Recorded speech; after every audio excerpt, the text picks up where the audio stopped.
So here we are in front of 3953, and there's two things that I can tell you that's going on. One is that downspout, it needs to be extended into the gutter as well as that downspout. So the downspout already is running perpendicular to the way the shingles run, so the water's going to actually run under the shingles. And then this one, because it's up high and not running into the gutter, it's going to come off at a high rate of speed since it's coming off from the roof up there, and wear out your shingles faster. In addition to that, that whole roof has a lot of ripples in it. Like the roof has issues with the roof sheathing. So as we come up here, you see a couple more issues. If you go under here, you can tell looks like there's been a little bit of leaking starting. And then you got a couple issues over here with the guardrails. They have to be 4 inches or less because a child's head could get stuck in them. So that one right there, it's a little over 4. And what makes it worse is it gets thinner down here. So if they get their head in here and go down, it's going to get worse. And there's a couple over here. Same thing. Over 4. Then it gets narrow, and then here it's 4, but then up here it's over 4. Kid's head can get stuck in there and get wedged in there. So you definitely want to take care of any of these spindles that are over 4 inches in spacing. And then up here, your flashing is tearing away from the actual house right there. And it looks like you have multiple layers of roofing material on that roof, not just, you're only supposed to, the max you can do is 2. It looks like it's at least 2 on there. So this is definitely critical right here. These are almost 5.5 inches where a kid's head could get stuck in there. Definitely want to take care of this on these guardrails in between the two properties. It doesn't matter that it's one that you share, so you definitely have to take care of that. Now right here, your step shouldn't be no more than 7 1/8 or 7 1/4. Right there, you're at 9 inches. So this is a trip hazard. What I would do, I would add another small step to the bottom here, just so you don't have to trip. You'll trip over this carrying groceries or something, and that would not be good. So here we are in the interior of the home. Looks like the home has been being vandalized. You see a damaged window here. They have the door boarded up, missing smoke detectors. They do have the correct cabinet screws though, which is good. A lot of times they use drywall screws. They actually did it right on that. One problem you're gonna have is non-GFCI protected receptacles in the kitchen. You need a GFCI receptacles in the kitchen area. That is not a GFCI receptacle. I don't know why they did it, but you don't have a continuous counter, and you can see this is loose. So I would replace this countertop so that the water don't run down here. There's where your stove used to be. They capped it off. Let's see under here. Looks like you might have had a little bit of leaks under there at one time. They replaced it. See if we got some water here. The water's working, that's good, it's not turned off.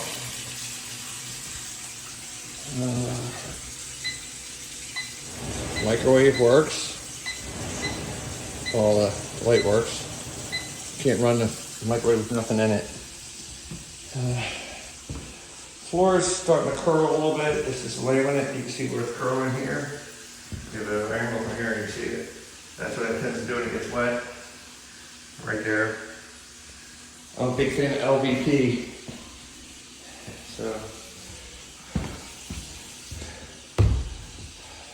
rest of the house looks decent. Paint and everything on the first level.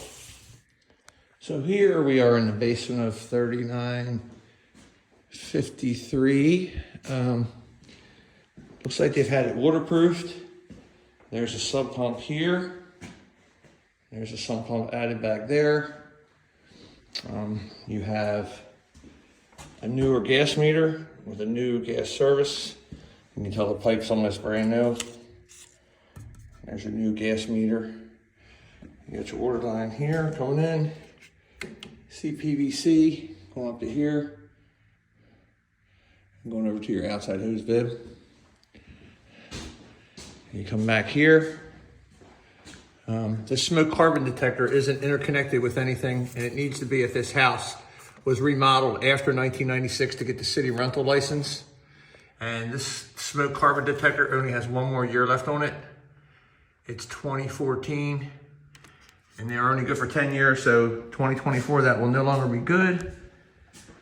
And that's the manufacturer's recommendations. And then you have this panel here with all these openings in it. These all need to be covered up. They make covers for that so kids don't stick their fingers in there and get electrocuted. Not a good thing. There's your meter. There's your GFCI protected receptacle for your washing machine. I don't see a dryer. Looks like the dryer was removed. And there's no vent for the dryer. So I don't know what you're gonna do about that. And then they just abandoned these cast iron drain pipes. They're just abandoned. They're just hanging here. They go all the way back to here, and this is the kitchen over here. So these are just old abandoned piping. Water heater's missing a expansion tank on it. Missing an expansion tank on the water heater. The furnace is gas furnace. It's a Goodman. It looks fairly new. You get some new ductwork they installed. Hey everybody, it's Chuck in a Truck. I'm down here in Baltimore in this home, and here's something you definitely want to be sure that it's taken care of. So as you see, there's all these openings in the panel. These have to be closed off so that a child or an adult can't just stick their fingers in there, because that bus bar, they call that right there, is hot. Or energized, if you want to call it. So all up in here, 1, 2, 3, 4, 5, 6, 7 spots that you could get your finger in there and get into something, or something could get away from you. And plus you're right here by the washing machine. So you don't want to definitely get anything into that wet or to go in there and get yourself shocked. This is Chuck in a Truck with Chuck's hot tip of the day. So here's your downstairs bathroom. One thing about this bathroom, I don't know what they were doing in here, but there's a strong smell of some kind of pet, either a cat or a dog. Just isolated this bathroom. And then you have open junction boxes in here. You want to definitely cover those up. Anything open like this, somebody can get electrocuted. Anything in the whole house that's exposed like that. And I don't even know where this wire goes to, but you need to have that tested to make sure it's not energized. And definitely have an electrician come in here and check all these wires.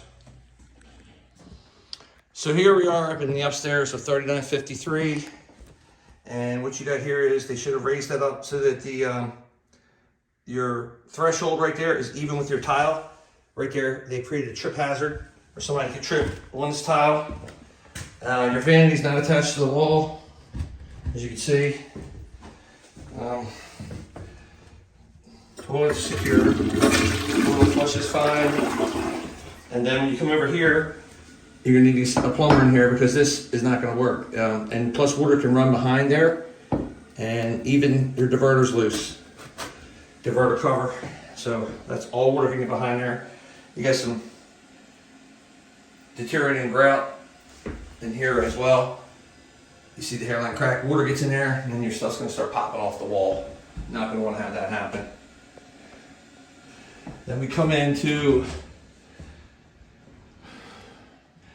the front bedroom. See some staining up on the ceiling. The roof out front doesn't look too good, so I would almost bet the roof above here is not good either. You can see here, they tried to cover it up, put a little paint on it, but eventually it's gonna leak through, seep through. So I definitely have the roof checked out. We come in this back room here. Got a missing receptacle cover, it fell off. Definitely want to fix that.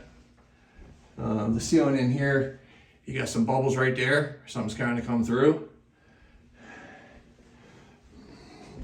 And you want to put some door stops on so you're not going to get dents in your wall like that. Door stops in the whole house, it looks like. And we come in this room. This ceiling looks like they did something right there. You can see it. And as far as the rest of the room goes, it looks decent.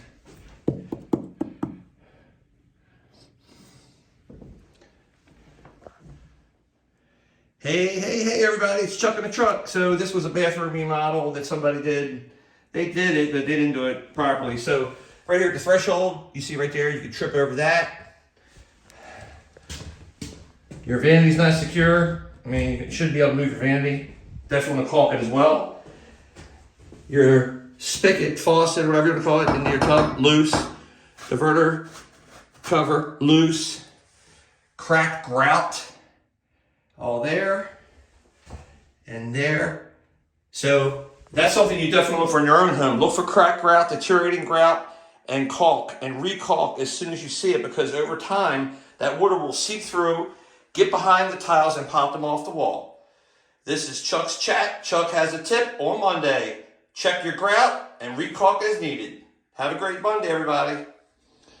So here's something that is not going to pass the city rental inspection. You got a battery operated smoke detector, not hardwired, not interconnected. And on top of that, you don't have any in the bedrooms. So the way the city rental license it goes, anything after 96 that's been renovated needs to have smoke detectors in the bedrooms as well. Smoke carbons, I would definitely put those in combinations because the house has natural gas in it. See, that's not going to fly with the city rental inspection. I don't know about the Section 8, but I definitely tell you it won't fly with the city rental inspection. So here's something you're going to have to take care of. The door is missing there. You need a Bilco door there, not plywood. That's just going to rot and let water come in. Your rear porch is beat up pretty bad. You can see that there. And the spacing on those balusters is too far apart, and the balusters, the guardrails themselves have to be minimum 36 inches, and they are definitely not 36 inches.